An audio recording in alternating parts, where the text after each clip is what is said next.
ఏదైతే యాంకర్ స్వేచ్ఛ సూసైడ్ ఇన్సిడెంట్పై ఒక సెక్షన్ ఆఫ్ మీడియా అత్యుత్సాహంపై మనతో మాట్లాడడానికి సీనియర్ మహిళా జర్నలిస్ట్ వంజ గారు ఉన్నారు. మేడం నమస్తే.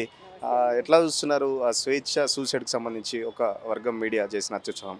ఒక వర్గం అనడానికి కూడా లేదండి. నాకు అర్థమవుతుంది ఏంటంటే దాదాపుగా మీడియా అంతా కూడా అటువంటి ఒక ఫ్రెంజీలోకి వెళ్ళింది. అది ఎవరు మొదలుపెట్టారో తెలీదు. మొదలుపెట్టిన వాళ్ళు ఒకళ్ళు కావచ్చు, కానీ దాదాపుగా ఎంటైర్ మీడియా విషాదం ఏంటంటే లెగసీ మీడియా అంటే మెయిన్ స్ట్రీమ్ మీడియా కూడా ఆ ట్రాప్లో పడిపోయి చాలా హారిబుల్ టమ్నైల్స్ పెట్టడం చేస్తుంది. నంబర్ 1 అంటే ఒక మనిషి చనిపోయింది అక్కడ. ఆ మనిషి చనిపోవటం వల్ల అనేక మంది మనుషుల జీవితాలు ఇవాళ చాలా కష్టంలో పడ్డాయి. స్వేచ్ఛ కూతురు, స్వేచ్ఛ తల్లిదండ్రులు, పూర్ణ భార్య, ఆయన పిల్లలు, ఇంతమంది జీవితాలు అల్లకల్లోలం అవుతున్నప్పుడు ఆ జీవితాల పట్ల ఏ కన్సర్న్ లేకుండా వాళ్ళని ఒక సబ్జెక్ట్స్ కింద చూడటం అనేది చాలా ఇన్హ్యూమన్. దాన్ని సెన్సేషనలైజ్ మీడియా చేస్తుంది. మీడియా అనేది ఎప్పుడు ప్రజలకు అండగా నిలబడాలి, కానీ వాళ్ళ మీడియాని చూసి ప్రజలు భయపడే ఒక కండిషన్ వచ్చింది. సో మేము మనని చూసి భయపడే మనమనే అంటున్నాను, ఎందుకంటే మేము కూడా మీడియానే కదా. మనని చూసి భయపడే కండిషన్ ప్రజలకు మనం కలిగించకూడదు, సెన్సేషనలైజ్ చేయకూడదు. ఇంకోటి ఇల్లీగల్ అండ్ అనెథికల్. ఒకటి ఇలా చేయటం అనెథికల్, ఇంకోటి ఇల్లీగల్ కూడా. మైనర్ బాలికని చూపించకూడదు, మైనర్ బాలిక అడ్రస్ తెలిసేలాగా వార్త కూడా రాయకూడదని మన గైడ్లైన్స్, మన చట్టం కూడా, పోక్సో చట్టం కూడా. దానికి అట్లా రాస్తే సంవత్సరం దాకా జైలు శిక్ష కూడా పడే అవకాశం ఉంది.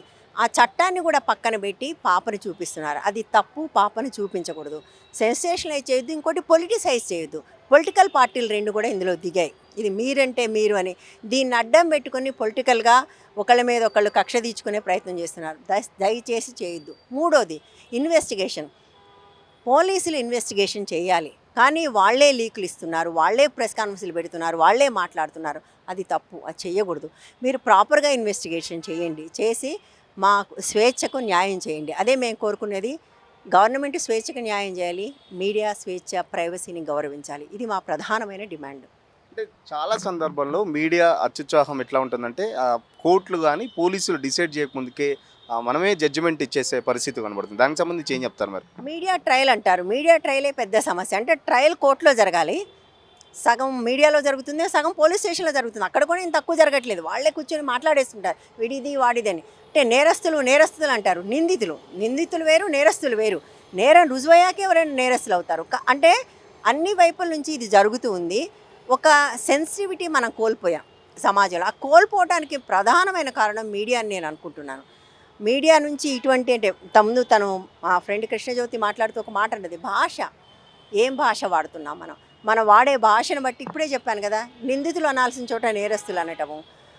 ఒక చనిపోయిన మనిషి గురించి ఆమె పర్సనల్ జీవితంలోకి జొరబట్టం. అక్కడ ఆమె చనిపోయింది, బాడీ కిందకి తీసుకొస్తున్నారు, పైన డోర్ ఓపెన్ చేసింది.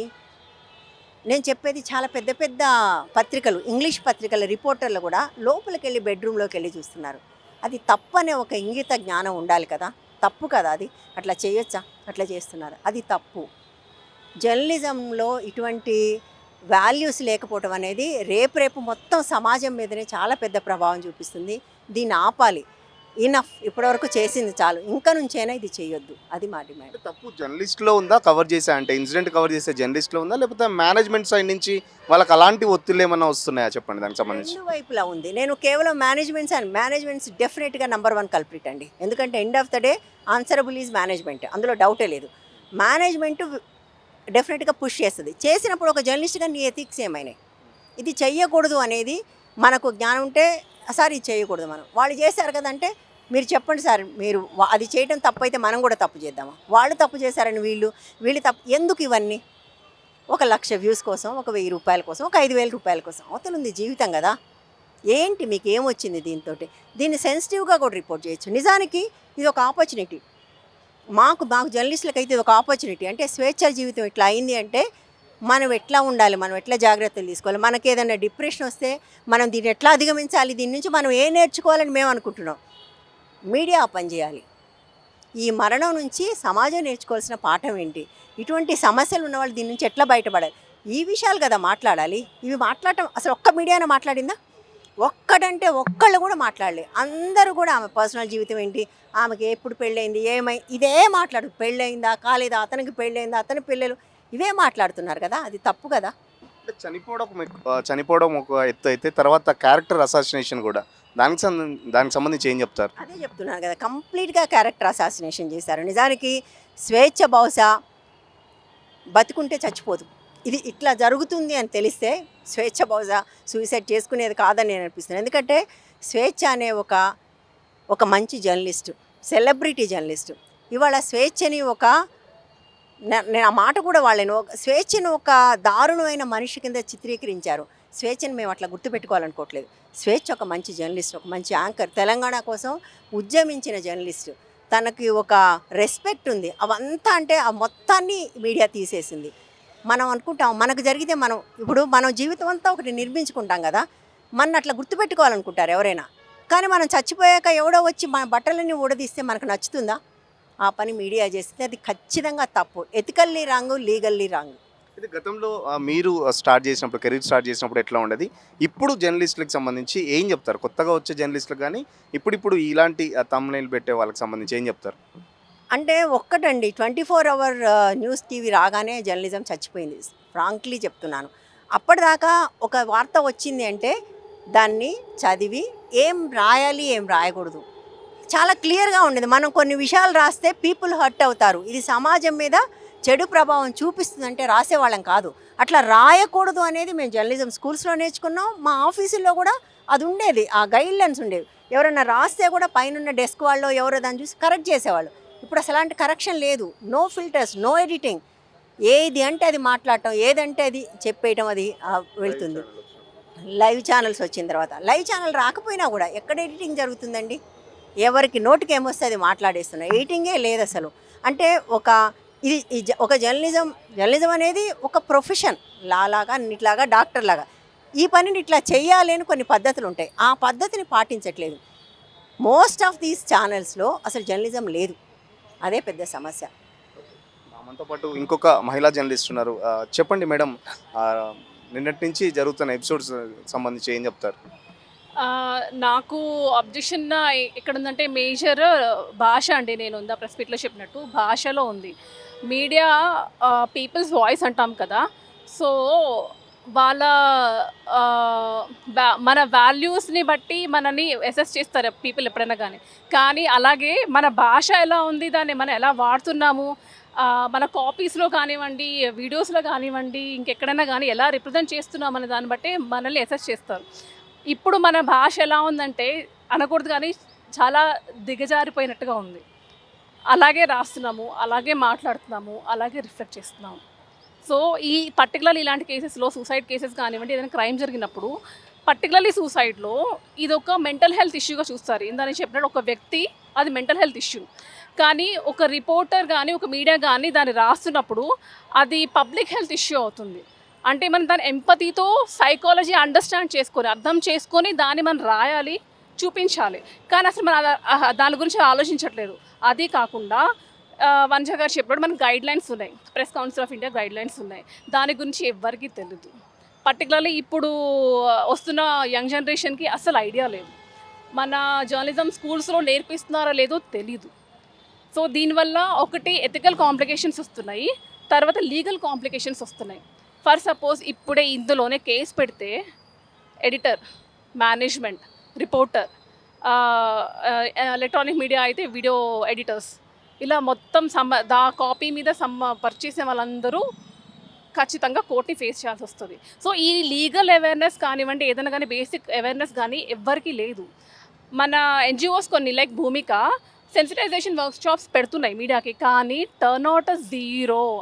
ఎప్పుడు మేము వచ్చే విమెనే వస్తున్నాం కానీ పర్టికులర్ విమెన్ ఇష్యూస్ అనుకుంటున్నారు, కానీ అది మగవాళ్ళకి కూడా సంబంధించినది అర్థం కావట్లేదు. ఎందుకంటే మోస్ట్ ఆఫ్ ద రిపోర్టర్స్ మగవాళ్ళే ఉన్నారు కదా, మన మెజారిటీ చూసుకుంటే కనుక మగవాళ్ళే ఉన్నారు కదా, ఎడిటర్స్ చూసుకునే మగవాళ్ళే ఉన్నారు, మేనేజ్మెంట్ లీడర్షిప్ ఎవరైతే ఉన్నారో వాళ్ళు మగవాళ్ళే ఉన్నారు. సో వీళ్ళందరూ మగవాళ్ళ ఇష్యూ అన్నట్టుగా చూస్తున్నారు, కానీ ఒక అమ్మాయికి సంబంధించిన అది అమ్మాయి మనిషే కదా, ఒక పాపకి జరిగినది ఆ పాప మనిషే కదా. అంటే హ్యూమానిటీ అది ఎక్కడ పోయింది, ఆ హ్యూమన్ యాంగిల్ ఎక్కడ పోయింది, ఆ పర్స్పెక్టివ్ ఎక్కడ పోయింది?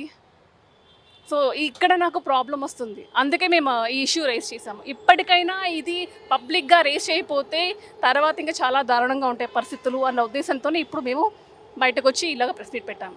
జనాలు కూడా ఎలా తయారంటే ఇలాంటి థంబ్నెయిల్స్ పెట్టి లేకపోతే ఇలాంటి నెగిటివ్ షేడ్స్ చూపెడితేనే చూడడానికి కూడా ఇష్టపడుతున్నారు. మళ్ళీ అలాంటి జనాలకు ఏం చెప్తారు మీరు? దాన్ని సైకాలజీలో ఇన్స్టెంట్ గ్రేటిఫికేషన్ అంటారండి. మన మీడియా ఏం చేస్తున్నారంటే వాళ్ళకి అది ఇన్స్టెంట్ గ్రేటిఫికేషన్. బేసికలీ ఇదంతా ఎలా స్టార్ట్ అయిందంటే ఫ్రీ వైఫై, ఫ్రీ ఇంటర్నెట్ ఎప్పుడైతే మనకు అందుబాటులోకి వచ్చిందో జనాలందరూ చేతిలోనే ఒక క్లిక్ అలా నొక్కగానే శుభ్రంగా ఇంటర్నెట్లో అన్నీ దొరికేస్తున్నాయి కాబట్టి చూసుకుంటున్నారు. సో ఒకప్పుడు 48 అవర్ రన్ చేసే స్టోరీని ఇప్పుడు ఫ్యూ సెకండ్స్ 2 మినిట్స్లో 2 సెకండ్స్ 3 సెకండ్స్లో ఒక రీల్ ఆర్ ఒక వీడియోని మనం ఎంత ఆకర్షణీయంగా చూపించగలం అన్న దాన్ని బట్టి అది రన్ అవుతుంది, అంతమంది వ్యూవర్స్ వస్తున్నారు. అంటే మన ఇన్స్టెంట్ గ్రేటిఫికేషన్ పెంచుతున్నాము ఒక విధంగా, జనాల్లో అది పెంచుతున్నాము. ఎందుకు అలా పెంచుతున్నాము? ఒక విధంగా అది అకౌంటబిలిటీ మనదే కదా, రెస్పాన్సిబిలిటీ మన మీదే ఉంది కదా. అరే ఇలా కాదురా అబ్బాయి, దీనిలో ఇలా కాంప్లికేషన్స్ ఉన్నాయి కదా అబ్బాయి, అది మనం చెప్పాలి కదా. ఆ సెన్సిటైజేషన్ మనం తెచ్చుకొని మనం క్రియేట్ చేయాలి కదా జనాల్లో. సో ఇక్కడ ఈ ప్రాబ్లం వస్తుంది, ఆ పరంగా గ్యాప్ వస్తుంది, దాన్ని మనం ఫీల్ చేయాలి. చాలా మంది సెలబ్రిటీల విషయంలో కూడా మీడియా ఇట్లాగే చేస్తుంది. వాళ్ళ వ్యక్తిత్వ జీవితాల్లోకి వెళ్ళి తొంగి చూడడం సంబంధించి ఏం చెప్తారు మరి దానికి సంబంధించి? అది కంప్లీట్లీ ఇల్లీగల్ అండి. సెలబ్రిటీస్ పర్టికులర్లీ విషయంలో వాళ్ళు పబ్లిక్ ఫిగర్స్ అయి ఉండొచ్చు, కానీ వాళ్ళకి ప్రైవేట్ లైఫ్ ఉంది, వాళ్ళకి ఫ్యామిలీస్ ఉన్నాయి, అవి వాళ్ళకి ప్రైవసీ ఉంది. ఆ ప్రైవసీని హననం చేయడానికి మనం ఎవరం? మనకి ఏ హక్కు ఉంది? ఎవరు హక్కు ఇచ్చారు? రాజ్యాంగం మనకేం హక్కు ఇవ్వలేదే. ఇన్ఫ్యాక్ట్ అది నువ్వు చెయ్యొద్దు, అలా చేస్తే నీ శిక్ష పడుతుంది అని చెప్తోంది. కానీ అంటే ఆ బేసిక్ అవేర్నెస్ లేకుండానే మనం ఇలా చేస్తున్నాం. వాళ్ళ ప్రైవేట్ విషయాలన్నీ పబ్లిక్ దానిలోకి లాగేస్తున్నాం. అది తప్పు. అది ఎలా చేసినా, ఎవరు చేసినా, ఎప్పుడు చేసినా అది తప్పు. తప్పు అంటే తప్పే. నేను చేసినా, నువ్వు చేసినా, ఇంకెవరు చేసినా తప్పే, అంతే. మరి మీడియా అంత ధైర్యం అంత ధైర్యంగా చేయడానికి కారణాలు ఏంటి? ఎవరు మమ్మల్ని ఏం చేయలేరన్నా? ఎగ్జాక్ట్లీ, కేసెస్ ఫైల్ చేయాలి కదా. ఇప్పుడు ఫర్ సపోజ్ కేసు ఫైల్ అయింది అనుకోండి, మేనేజ్మెంట్ దగ్గర పైసలు ఉంటాయి, ఎడిటర్స్ దగ్గర ఇన్ఫ్లుయెన్స్ ఉంటుంది, మరి రిపోర్టర్స్ దగ్గర ఏముంటుంది? సామాన్య కామన్ మ్యాన్గా ఉన్న అతను నెలవారీ జీతం కోసం పనిచేసే ఆమె ఎవరైనా కానీ వాళ్ళు ఏ ఇన్ఫ్లుయెన్స్తో ఏ డబ్బులు లేకుండా ఎలా బయటకు వస్తారు అంటే అది మనం ఆలోచించుకోవాలి కదా. పని చేసే వాళ్ళ మన గురించి ఆలోచించుకోవాలి కదా. మన గురించి మనం ఆలోచించుకోవట్లేదు, మనం ఎందుకు అక్కడ నో చెప్పట్లేదు? మేబీ ఇట్స్ టైం చెప్పాలి, మనం నో చెప్పాలి. నేను ఇలాంటివి చేయను, నేను చెప్పాను, అయింది, దెబ్బలాడుకున్నా, ఇట్స్ ఓకే, అయింది. కానీ నేను ఒక సెక్స్ టేప్ ఎప్పుడో 2017లో సంథింగ్ ఒక సెక్స్ టేప్ గురించి చేయమని చెప్పేస్తున్నారు, నేను చెయ్యను అని చెప్పాను. నాకు అది కంప్లీట్ అగేన్స్ట్ కాదంటే నేను రిజిగ్నేషన్ చేస్తానని చెప్పాను. వేరే వాళ్ళు చేయించుకున్నారు, నేను ఇమీడియట్గా వాకౌట్ చేశాను. నేను అలాంటివి వచ్చినా నేను చేయనని చెప్తాను. అండ్ దెన్ గౌరవం ఎలా రిప్రజెంట్ చేస్తాము, ఫర్ ఎగ్జాంపుల్ మార్జినలైజ్ కమ్యూనిటీస్ ఉంటుంది, వాళ్ళని ఎలా రిప్రజెంట్ చేస్తాం నేను చెప్పినట్టు భాష. నేను గౌరవం ఇచ్చే మాట్లాడతాను, గౌరవం ఇచ్చే రాస్తాను, ఆ గౌరవం నా కాపీలో రిఫ్లెక్ట్ అవుతుంది అని నేను పర్టికులర్గా స్టాండ్ తీసుకున్నా. నేను అది ఉండేలాగా చూస్తా, అంతే. మీ రిపోర్టర్స్ ఎలాగైనా ఉండి, నేను డెస్కర్గా పనిచేస్తాను కాబట్టి నాకు ఆ ఎక్స్పీరియన్స్ ఉంది కాబట్టి నేను అది వచ్చేలా ఖచ్చితంగా చూసుకుంటా. ఆ గైడ్లైన్స్కి నేను స్టిక్ అవుతా, అంతే. ఎవరితో గొడవ పెట్టుకోవాలని నేను పెట్టుకుంటా, నాకేం ప్రాబ్లం లేదు.